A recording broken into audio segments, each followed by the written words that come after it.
तो भाभी हो गया। मैं ये पूछना चाहता हूँ, आज ये इतराज बार बार जो किया जाता है, जब हमने जमीयत की बागडोर 2001 में मौलाना असगर को दी थी, मैं तो बच्चा था उस वक्त, आप ये बताइए 3 करोड़ जनता थी, सारे डॉक्टर पीएचडी किए हो उलमा क्यों निकल गए? शेख सलाहुद्दीन भी तो साथ थे, क्यों निकल गए?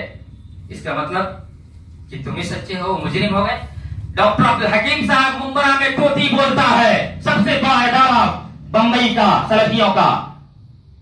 और आप एक मालूमात रख लें कि उन्होंने जो मुझे बताया रिपोर्ट दी कि इंडिया में सारे लोगों से सबसे ज्यादा सैलरी डॉक्टर अब्दुल हकीम को जाती है, उन्होंने मुझसे ये बात कही थी। बॉम्बे में है, उनको क्यों आपने निकाल दिया? वो क्यों निकल गए? अगर ये पूछते हैं वो कौन से मुजरिम थे, मुक़ीम फैजी कौन से मुजरिम थे? अब इससे बताइए कि जिस ओहदे पर आप हैं अशफाक भाई, तकरीबन उससे कम व बेश ओहदे पर दिल्ली में मौलाना महमूदुल हसन फैजी साहब थे। जब उन्होंने कहा कि यार असगर साहब थोड़ा सा करप्शन से बचते हुए चलो, तो उनको आपने पीटा। दुनिया देख रही है, आज भी सबूत है कि नहीं है? रोड पर दबा के मार दिया आपने।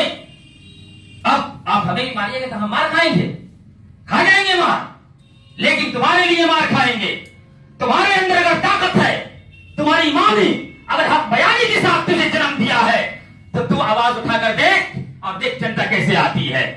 बाबा राम रहीम भागता रहा, भागता रहा, भागता रहा। एक लड़की ने अपनी पिता की कहानी की और तमाम भाजपा की हुकूमत में उसको छुपाया जाता रहा, लेकिन एक मीडिया वाले ने उछाला और 6 करोड़ लोगों के महबूब राम रहीम जेल के सलाखों के अंदर है।